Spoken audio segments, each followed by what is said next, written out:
Welcome back to Old School Sports and an out of the park baseball tutorial, how to fix your minor league system. This is a topic that sometimes comes up in the comments to some of the Let's Play series that I do.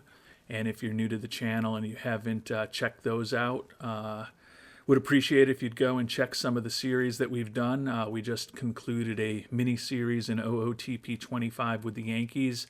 We're going to be starting another mini series tomorrow with a mystery team. And then after a couple weeks of that, and hopefully another patch or two for OOTP 25, we're going to start a long play series in the game that hopefully will be going on most of the next year. But before we get to that, we are going to take a look at the St. Louis Cardinals organization, and we're going to share some ideas that have worked for me in the past as to how to improve and fix and build a successful minor league team and ultimately minor league system. The first step, in my opinion, doesn't even involve going to look at your minor league teams yet or your minor league players. It's taking a look here at your front office finances page. And if you really want to have a successful minor league system, you're going to want to ensure that you have as much money as possible in your scouting budget and as much money as possible in your player development budget. Your scouting budget is going to be important because when you're investing more in scouting, you're going to get a better sense of players' skills and potential, whether you're looking at them in the draft, whether you're looking at them in international amateur free agency, whether you're looking at players in another team's minor league system or on their major league roster. More money in scouting is going to mean more accurate results for you and quicker results from you, assuming that you also invest in a high quality scout. And more money in scouting over time is also going to mean that you're going to get a little bit better quality of the scouting finds along the way. Not a critical part of the game, but if once or twice in a game you come up with a real good scouting find, that's a player that you're going to have in your organization that most teams who aren't investing as much in scouting as you are probably aren't going to have a similar player to that. The second component is player development, and if you've gone through scouting and recruiting and drafting and trading for good players, you want to maximize while they're in your minor league system and your major leagues eventually. You're going to want to maximize the development of those players, and all else being equal, more money in player development is going to lead to more success in terms of developing players to reach their full potential, and also hopefully in some cases through the mechanism of the game and the new player development lab and the development focuses, perhaps even unlock some skills in these players that your scouts don't even see. So putting money into scouting and player development, step one towards fixing your farm system. Step number two in terms of building and fixing your farm system and your minor league teams is going to be to ensure that you've got great coaches and the best coaches that you can afford. And this is something that takes a little bit of time to do. I put out a tutorial video on this in great detail a couple of weeks ago, so if you're interested in more on the topic, would appreciate it if you check that out. But we're going to focus in this tutorial on the Cardinals FCL team, their rookie league team. So this is the team that, unless you are drafting a massive number of college players, the vast majority of the players that you pick up in the annual amateur draft are going to be going to this team first. And in many cases, they're going to be spending 2 or 3 years with this team, even if they're a pretty high-end prospect.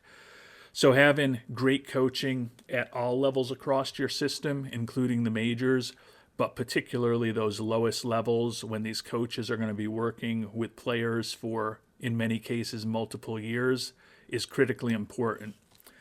So we'll take a look at the coaches for this rookie league team for the Cardinals.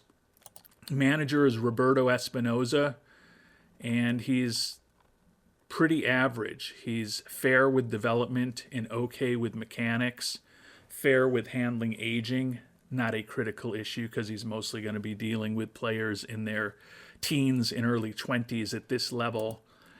And his relationships with the FCL team are only average. So he's not a bad manager, but he's also not someone who's going to supercharge the development of these players. So I'm going to move on from Espinoza. If I was really playing a Cardinals playthrough, one thing I do like about him, or multiple things that I do like about him, is that with his excellent in-game running and the fact that he's good at teaching catching defense, infield defense, and outfield defense, he could potentially be somebody that you would promote to be a base coach at the major league level. And he might be a better option to be a major league base coach than whoever the Cardinals have there now. So if I was really playing this through rather than just firing him immediately, I would investigate whether perhaps he's got a future as a base coach in the major league organization. Taking a look at our pitching coach, Dernier Orozco, and he's not good. He's average at teaching pitching, okay with development, and poor with mechanics. And this is the guy that is going to be responsible for the development of your prized pitching prospects. And he's only got average relationships. So he's another guy that I would fire.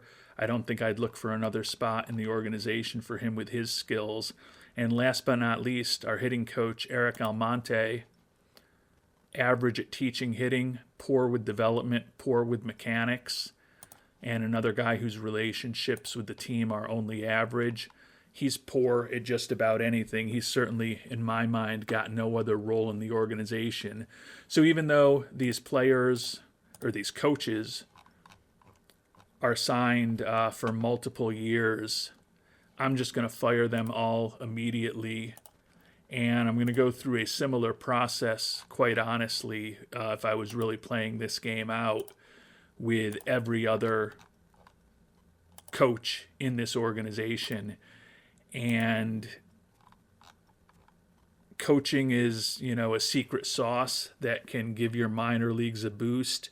If you're complaining about your players not developing and you haven't taken a look at your coaching staff, to some degree that might be a self-inflicted wound. So I think it's certainly worth, at the start of a game or when you take over a new team, to spend some time going through your coaching staff and ensuring that you've got coaches on board that are going to be useful to you and really kind of help encourage the development of the players who are in your system. So looking for a manager for our rookie ball team, we're going to focus on someone who's really good in development and mechanics, and hopefully also has at least an average, if not a positive, potential relationship with most players on the team.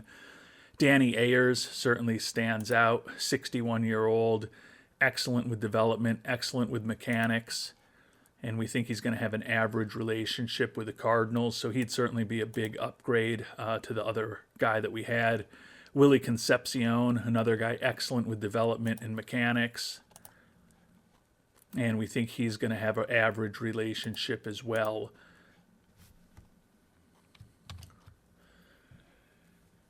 And as good as those two candidates looked, I think I found someone who's even better. Will Venable, the 41-year-old, his primary position is a bench coach that he prefers, but he's excellent with development, outstanding with mechanics. And when we look at his potential relationships with our FCL team, they're expected to be good. So if he's willing to consider a role as a manager, you can see bench coach is what it defaults to because that's what he'd like to be. But since he's unemployed right now, it says he's willing to sign a deal with this Cardinals team, 2 years, $60,000. I just want to get him signed, so I'm not going to fight too much on the money since it's small. Make a 5-year offer to him, and we're going to have a coach or a manager, more accurately, as I mentioned, who's got a better relationship with all of these young prospects, and he's also much better at potentially helping them with their development and mechanics. Given that these players are really young, we don't care that he's not good at handling aging all that well. Pitching coach, go through the same exercise. Generally, I search on their teach pitching available, or not their available, their teach pitching rating, and then also focus on someone who's good with development and mechanics. In this case, Brian Conger's excellent at teaching pitching, good with development, good with mechanics. He works well with power pitchers. There's questions as to how much people care about this. Some people really want to focus on drafting and developing power pitchers, so they'll have 4 or 5 or 6 coaches through their organization with that type of focus. I tend to want to have a few who are good at everything within my system, so if I've got power pitchers, I may keep them a little longer at the level with the coach that fits the player's skill set, but I want to be able to develop as many type of pitchers as possible over time. But you can see Conger, excellent at teaching pitching, good with development, good with mechanics, and we expect him to have good relationships with the team. So he is another guy who is a massive upgrade, looking for only $30,000 a year. We're going to try to lock him up for 5 years, and massive upgrade to the pitching coach as well. And last but certainly not least, the batting coach, the hitting coach. You'll remember we had someone horrible in the organization, and this is, again, the person who's going to be working with your prize prospects from the draft.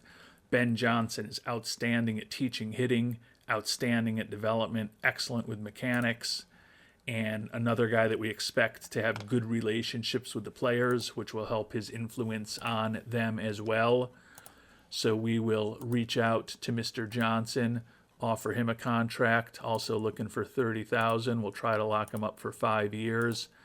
And in just a matter of a few minutes of time, we've potentially upgraded this rookie league coaching staff significantly, and that's going to have an impact on basically every player we draft, or just about every player we draft coming through the system, and it's going to have a small positive impact on just about every player who comes through our system compared to the people that we had there before. Over hundreds of prospects over the course of years and years. That makes a difference. So the second thing you can do to help improve your minor league system is to spend some time checking out your coaching staff, making some changes, and investing in bringing on the best coaches possible to work with those prize prospects across your system. And now, after talking about scouting and player development and talking about coaches, we're going to actually get into the players on your minor league team and in your minor league system. And you can see we've got a lot of work to do here because we've got 57 players on this rookie ball team. That is far too many. But before we start thinking about the players and their skills on the field and their potential, we're going to check on something else that's quite important in my view first. And the first thing we're going to do is we're going to look at the roster, and we're not going to look at the quality of the players and their current skills and what our scout thinks their skills can become in the future, but we're going to look at their personalities and the players who are going to potentially be a toxic influence on their teammates, and the players whose personality traits lower the probability that they'll likely be successful. Unless they've got great potential, we're just going to cut them right away. The 3 areas that I'd focused on here most would be leadership ability. Look for people who have low leadership. work ethic, look for people with a low work ethic, and intelligence, look for people with low intelligence. And the reason why I focus on those traits the most is that if you have someone with good leadership, good work ethic, and good intelligence, the OOTP 24 game manual, which is still the latest one out there since 25 manual hasn't been released yet, indicates that players with those positive personality traits in those categories can be a positive influence on their teammates. It doesn't expressly state that players with low abilities in those areas can be a negative influence on their teammates. But the guide does go on to say that personalities impact in a variety of ways. So that doesn't seem like a large logical leap for me to make, that those negative personality traits can have a negative influence on teammates and their development.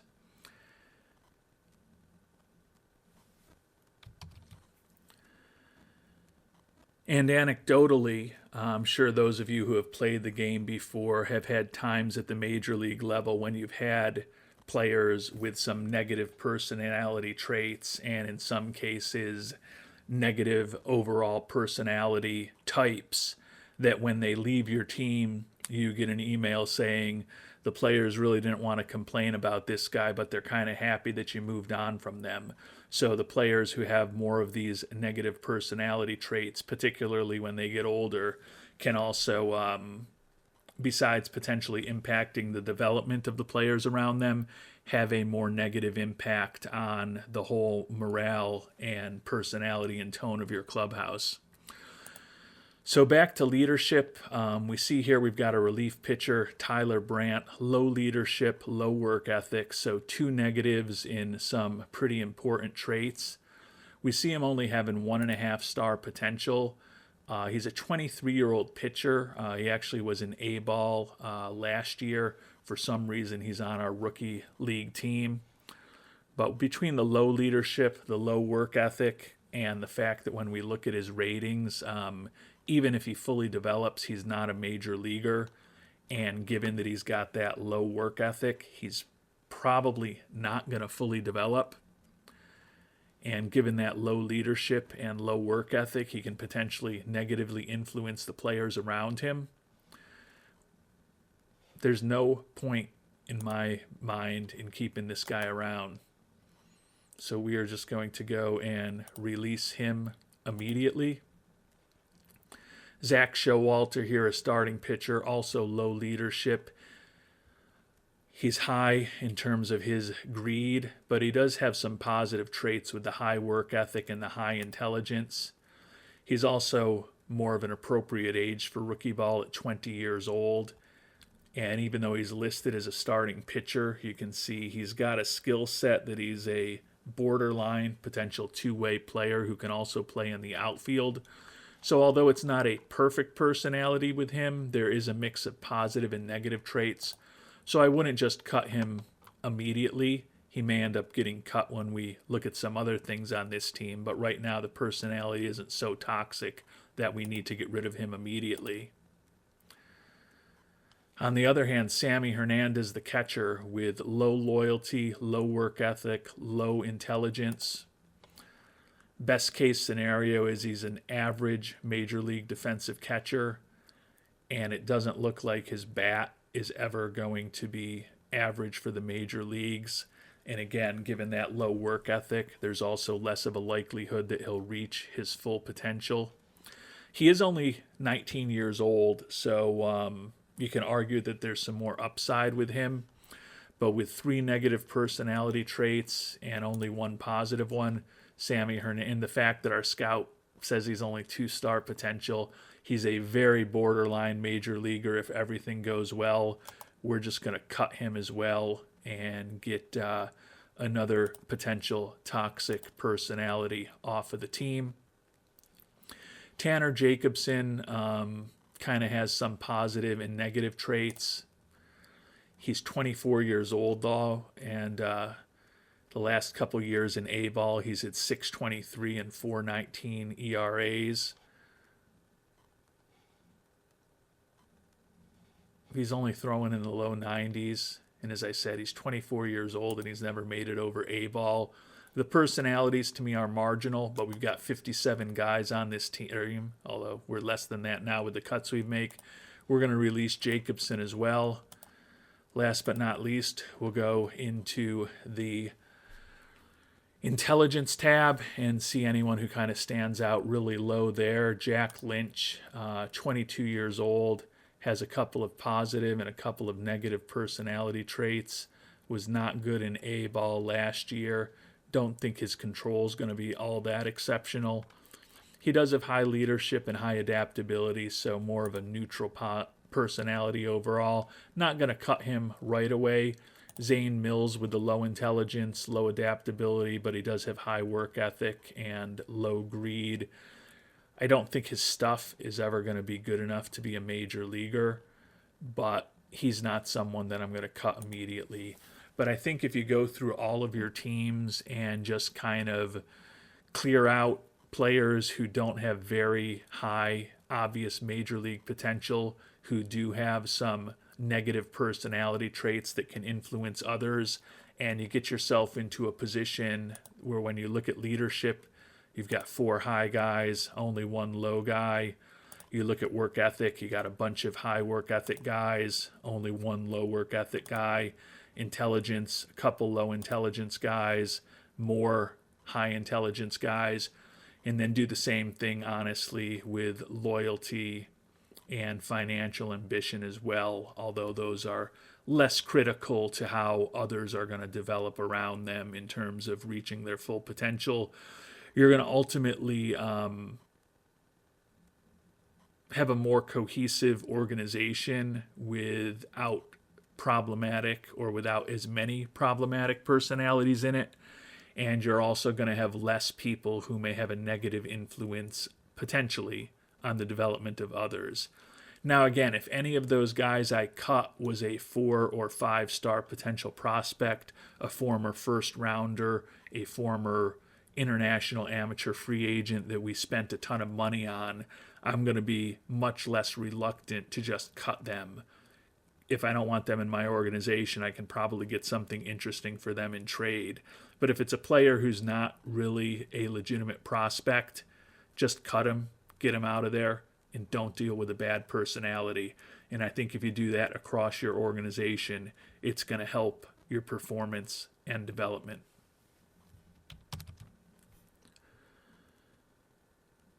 And the next thing I'm going to do, now that we're getting into the players, and you can see we did have the 3 guys that we released, so we're down to 54 here. So we've still probably got another 15, 20, 25 guys that we might be moving off of this roster through release or assignment to a different team. But we want to figure out if there's anyone who's at the wrong level. And given that a rookie ball team is the lowest level we've got, the question is whether there's anyone we can promote up to A-ball to clean this roster up a bit. One tool is the green bars, the up arrows, showing players who they think are ready to go to the next level. In this case, there's only one of them on our team, 22-year-old reliever Jack Lynch. He's actually a guy that we talked about because he had some negative personality traits with that low intelligence. He's almost 23 years old. As you can see, he was in A-ball a year ago. If we look at his ratings relative to the Florida State League, you can see his stuff is almost there. His movement's above average. His control's not too far from being ready there. His fastball is ready for that level, and his curve and his changeup aren't too far behind. So I would be inclined to just move Lynch up to that level because we've got so many players here in rookie ball already. And we're going to need some more bodies, most likely, in A-ball before everything is said and done. And now that we've got the ratings relative to the FSL, what we can also do is look at the overall ratings. And you can see we've got a bunch of guys on this team who are pretty high-end potential players in A-ball. Henry Gomez, a reliever, looks like he could certainly compete at A-ball. He was there a year ago. He's 22 years old. Makes sense to move him up. Ixan Henderson, Similar situation, was in A ball a year ago. Looks like he can at least be competitive at that level. Another guy who's 22 years old. Looks like he was kind of, perhaps these last couple guys, been defaulted down to rookie ball just through the vagaries of how the game assigns players initially. And you can see that the red arrows here claim that Henry Gomez is not ready. But when you look at his overall ratings for this level, he's still a lot more highly regarded by our scout than some of the other players who are potentially on this team. So I'm not going to send him down because of that. 22-year-old probably shouldn't really be in rookie ball anyways, unless he was just drafted within the last year or so. And we can go through some others. Looks like a fair number of relievers here. Jacob Odell and Alec Willis are a little more marginal to me because they're only 20 years old. It looks like Willis in particular didn't play last year. I'm guessing he was injured. Odell did play last year, but only 2 games. For the time being, I'd keep them down here, but some of these older guys who still have pretty solid and respectable ratings for that next level. Cade Winquest was an A ball a year ago. There's no reason to not have him back up there at 23. Chandler Arnold, A ball a year ago, 24-year-old. No point in having him on a rookie team. 22-year-old Bryson Mouts also was an A ball a year ago. There's no reason to move him back. 23-year-old catcher Chase Adkison. He also was an A ball a year ago, hit .333, granted only in 42 at-bats, but looks like his bat is about ready for that level, and his catching is pretty average-ish. Just want to make sure that we've got plenty of catchers on this team. So Adkison we're going to put up there as well. And you can kind of go through that, and I'm not going to go through every single player. I think you get the point at this point. But there's going to be guys, particularly from your rookie league teams, who can move up to a higher level as you try to kind of pare things down. And then even if I end up with 45 players at the A level, what I'll do is I'll go through the exact same exercise at the A level, try to figure out if there's anyone ready for the Midwest League, which is where Peoria plays. Maybe promote some of those guys who look like they're potentially ready to excel at that level, and ultimately get all of these rosters to an appropriate size. One other thing that I would search on in rookie ball is just the age of the players. We've been talking about that a little bit. But some of these guys who are 23 years old, even if they're not quite ready, Zane Mills might be an example with only 35 stuff, although I guess, we're looking at a high A ball now, so I'm probably being a little harsh for him. Quinn Matthews is maybe a better example. Says that he's kind of maybe not quite ready for the next level, although he still has 50 stuff for the A level. But as a 23-year-old, generally probably would want him in A ball. In his case, it looks like he's never played professional ball yet, so I might be a little more inclined to keep him down. Guessing he may have been drafted a year ago. Yeah, he was drafted in 2023 by the Cardinals and never actually played last year. So although he's older for rookie ball, I'd probably be inclined to keeping him down for a year, even though he's one of the older players on the team. But if you kind of search on the ratings, search on the age, you're going to find some players who don't really belong on a rookie ball team. Kick them up to the next level and try to pare down the roster that way. And then as you're trying to shape a minor league roster and ultimately your minor league system, you can start looking into a little more specifics around the positions. And I typically like to have probably larger minor league rosters than some people do. I generally want there to be 30 to 35 players on my minor league teams. General rule of thumb, I probably want 5 to 7 outfielders. So you can see we've only got 5 outfielders on this rookie league team right now. So we're probably not going to move on from any of them. We've got some huge problems in the infield, though. Only 3 infielders on this team. So that's an issue that we're going to need to address. You can see we've got 5 catchers. Back to the infielders. I typically would probably want 7 to 9 infielders on a team. So we're going to need to find some more infielders for this team. Catchers, I generally would want 3 or 4 guys on a team, so we can probably cut a few. And then you can see we've got loads and loads of pitchers. So typically I'm willing to have 15 to 17 pitchers on a team, but we've still got way more than that. So I'm going to look to cut a bunch of pitchers. At this level, older players or players like Braylon Paulino, a 17-year-old who we think only has half a star of potential. This guy doesn't bring anything positive in terms of his personality. He's a 17-year-old who doesn't even throw in the 80s, and his ratings indicate he's never really going to do much of anything. I certainly am not going to have him on this roster since we need to get rid of some pitchers.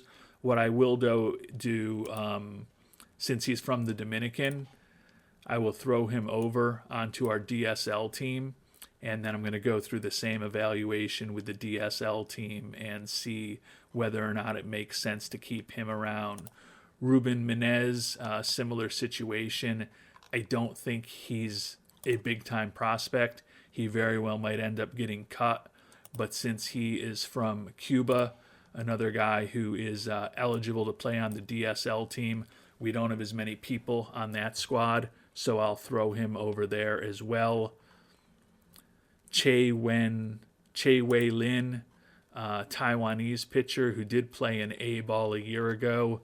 Another guy doesn't bring anything special in terms of personality, doesn't look like a big-time prospect. Eligible for the DSL team where we don't have as many people on it, so we'll throw him over there. And you can see the rest of the pitching prospects are all kind of at least 1.5 stars, so we're going to need to get a little more sophisticated in our screening and our thought process around some of them as we try to optimize this roster.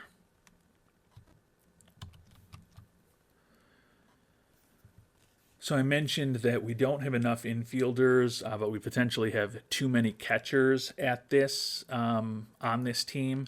It's kind of weird that they're so weak in terms of the everyday players. So one thing we're going to do before we just start releasing catchers to get down to 3 or 4, we're going to see if maybe there's a catcher or 2 that we could turn into an infielder just to give this team some depth. Most likely it's going to be someone who ends up as a first baseman. In a perfect world, maybe a third baseman. Paulo Esprilla, looking at his ratings, 5'8". He should not be anything but a catcher. He can't even make it as a first baseman. Luis Atocha, he's 6 foot tall. With those ratings, we could potentially turn him into a first baseman. He's an average defensive catcher, 22 years old. Probably doesn't really have much of a future. Mikel Hernandez, another guy who's an average defensive catcher, 6 feet tall, could move to first base. Alejandro Loaiza, a little bit better arm than some of the others, and a little shorter, not as good infield range. I think I'd be more inclined to keep him as a catcher. And last but not least, Chris Lopez, 18-year-old. Some really nice personality traits with Lopez. Could be an above average in terms of his blocking rating. Another guy who's shorter at 5'9". So honestly, I'm going to make one of these guys, we'll say Luis Atocha. We're just going to turn him into a first baseman.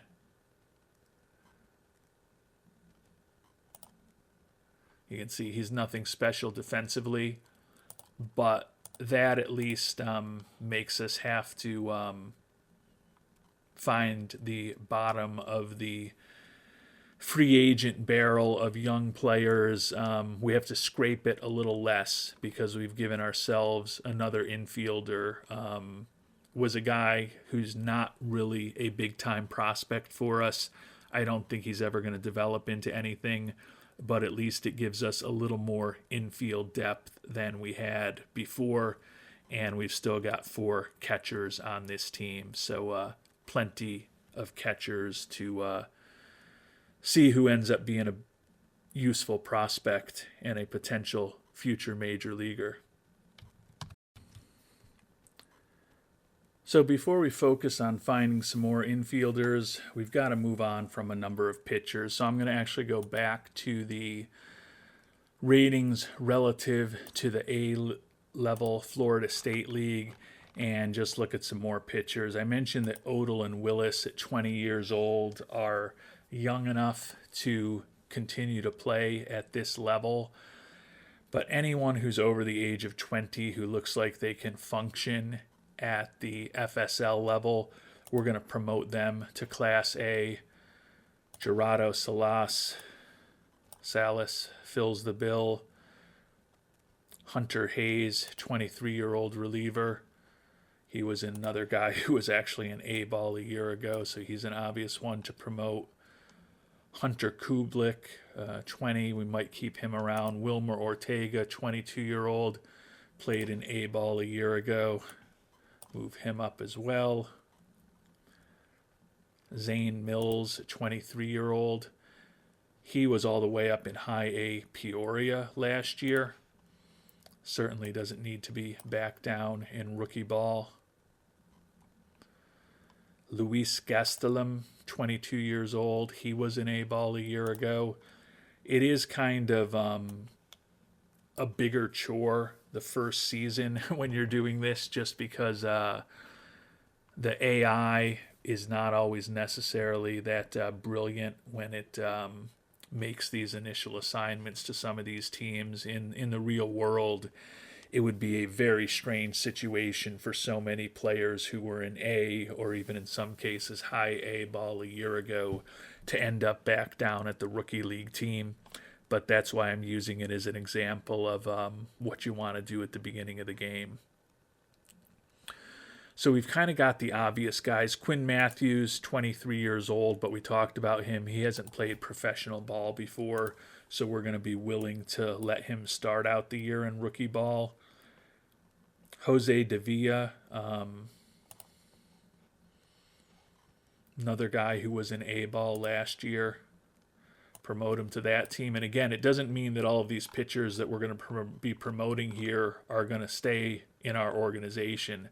Some of them, when we go and do the same exercise with A-ball, if we've got too many pitchers there and most of them aren't ready for high A-ball, we're just going to cut the team down to an appropriate number to get us to 30 to 35 players, with roughly half of them being pitchers when all is said and done.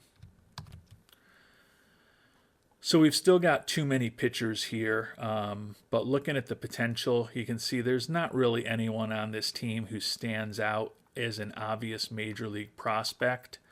So we're actually going to go back to where we were at the beginning and just do a quick search to find out if there's anyone with problematic personalities left.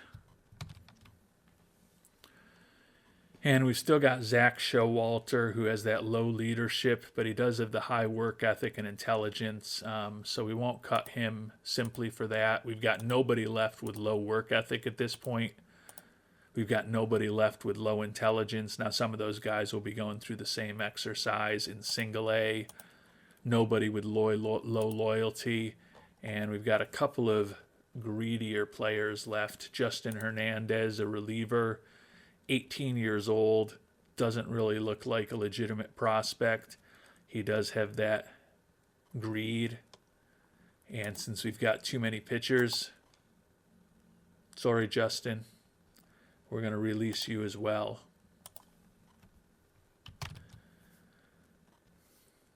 And now, just to keep things simple, to kind of pare the pitching staff down, we're looking at players with a little less potential. So the guys who are only 1.5 star potential. And if they don't have positive personality traits, we are just moving on from them. We'll keep the guys who really aren't prospects around, who can be positive influences on the others in the clubhouse. But otherwise, it's a numbers game at this point, and we don't think these guys are quite ready for A-ball.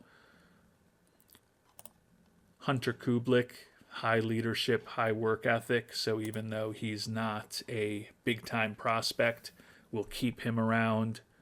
Samuel Fabian, same type of potential, not really a future major leaguer, but he doesn't bring anything positive in terms of his influence in the clubhouse, so he gets cut. And you can see we've got the team down to 30 now, so the pitching staff is at a more manageable size. But now we've got to find some infielders, and this is generally something you're only going to need to do in the beginning of a game. If we were going to be playing through this whole game and doing a draft, we'd probably go a little heavier on the infielders in the later rounds to just kind of round out this rookie league team. But here at the start of the game, the easiest thing to do is to just go into free agency, look at the free agent hitters, and honestly, we're going to just search by age, and we're going to try to find the youngest people out there, and we're just going to look for players with a little bit of potential and or personality traits who happen to be infielders, and try to find a few players to bolster our team that way. And you can see it's mostly players who are not from the United States. There are a few, so these guys, for the most part, would actually also be eligible for our DSL team. And you can see the personality traits. I believe most of the personality traits for the DSL players are all neutral across the board, so that's why we're not seeing anything interesting here. Jose Caballero, we think he's a 3-star potential guy, and we actually have scouting accuracy on it 100%, but he's a guy who could play second base or shortstop for us. Doesn't look like a big-time bat. But Caballero, we're going to go ahead and offer him a minor league contract. Looking through things quickly, again, there's not going to be a lot of American players here. I stand corrected. It does look like there are some different personalities for even the international players, but it's very rare. Snyder Gomez has high intelligence, another guy who can play multiple positions potentially. So we're going to go ahead and offer a minor league contract to him as well. Yever Torrealba, another guy who theoretically has a little bit higher potential, only trained as a second baseman, but another guy who could give us a little bit more versatility in the infield going forward. And then here, Edwin Peralta's got a couple of positive traits with the high adaptability, high work ethic, pretty decent range. Make an offer to Edwin Peralta as well. And we're not going to sim through, but you can see we've got 4 potential infielders there who hopefully in the next couple of days will get some of them signed. And then that would put us in a situation where that would give us 8 infielders if we get them all signed at this rookie league team, an overall squad of 34, which is perfectly reasonable and pretty well balanced in terms of having enough people to cover all of the different positions. Now, the last thing we're going to want to do, and this is important for those of you who are saying, hey, you've got 30, 35 guys on a team. That's way too many. And it is potentially if you're not strategic with how you set up your team. But the last thing that I'm going to go through, and honestly, this FCL team is not a good example because there's not a lot of real prospects. So I'm actually going to switch to the Springfield Cardinals here, the AA team. And by looking at the star ratings and kind of knowing your players, you can know who the real prospects are and who the filler on the teams are. In this case, Tink Hence is the top prospect in the entire Cardinals system at 58 overall. So we're going to go and we're going to set a game strategy to force him to be a starting pitcher, ensure that he's out there every 5 days pitching. Jimmy Crooks, not a huge prospect, but he's a 22-year-old who they think could be in AAA. Respectable defensive catcher. Looks like he could have a respectable bat. He is a legitimate prospect. May not be a major league superstar, but certainly could be a major leaguer. So Jimmy Crooks is a guy that we're going to go in, set his game strategy, force him to start at catcher, to ensure that even if he ends up on a team with a lot of players, he's the one who's going to be getting most of the playing time as the starter. And we would go and do that for all of our teams. But like I said, this team in the FCL, where there's not really any true high-end major league prospects, it's not as obvious what to do. The Palm Beach Cardinals, Leonardo Bernal and Cooper Herpe look like the highest potential prospects. So we're going to want to ensure that they're going to be force started, getting some playing time. You can see we've got a few guys here in Peoria that we may want to focus on, particularly these younger guys who are already up at that high A level. Joshua Baez, Hyo Jong Yang, those guys we may want to force and ensure that they're playing a position. And taking a look at them, you can see Joshua Baez here could play left or right. He's got more improvement that he can make in terms of his ability to play left field, so we'd probably force start him there. Hyo Jong Yang, he's got some growth in terms of his defensive ability in right field, so force starting him in right field makes sense. The other thing, in addition to force starting your best players, you're also going to want to try to build up versatility in your players. So, for instance, here back at our FCL team, Adari Grant is listed as a shortstop. You can see he's already almost as competent as he's going to be at that position. So what we might do with somebody like Adari Grant, particularly when we've signed those other infielders that we need, so we have someone else who can play shortstop on the team, is perhaps set the game strategy for Adari Grant to force him to play second base. And over the course of the minor league season, he'll probably become almost fully developed, if not fully developed, at second base. So that's an important thing to think about in the minor leagues as well. The prospects who you do think are going to be potential major leaguers someday, I wouldn't just play them at the same position level to level to level to level through the minors as they progress. Force start them at some different positions so they are as versatile as possible for the time, or by the time that they're getting ready to contribute for you in the major leagues.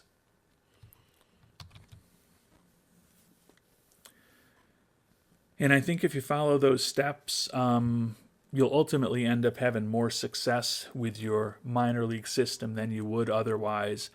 Again, the key tips: focus on putting as much money as possible into scouting and player development. Spend the time to ensure that you've got a really good coaching staff across your minor league system. Get rid of the players with negative personalities. There's no need to have the jerks around, especially if they're going to have a negative influence on the rest of the prospects in your system. My only exception to that is if someone is a true major league prospect. But if they're just minor league filler, get rid of the bad personalities and bring in the good personalities. Make sure that your minor leaguers are playing at the right level. And then ultimately build a roster that makes sense. Have enough catchers, infielders, outfielders, and pitchers. And then even if you end up with a roster of 34, 35, 36, 38 people, you can make sure that you force play the real prospects to ensure that they'll get the preponderance of the playing time. And then for the other 30 guys on the roster who aren't the real prospects, it's going to be kind of survival of the fittest or Lord of the Flies. Let them figure things out among themselves. Every once in a while, one of them will develop into a big-time player, but you just want to ensure that you're giving the real prospects in your system as much playing time as possible. And the guys who are most likely organizational filler, you don't really need to spend a lot of time thinking about who's playing among them. Let your minor league coaching staff figure that out for you. If you've got other tips on how to set up a minor league team, how to potentially improve a minor league team in a minor league system, would be real helpful for both myself and I'm sure other viewers if you share them in the comment section down below. If not, we're going to call it an episode. Until the next time, thanks so much for watching and hope you have a great day.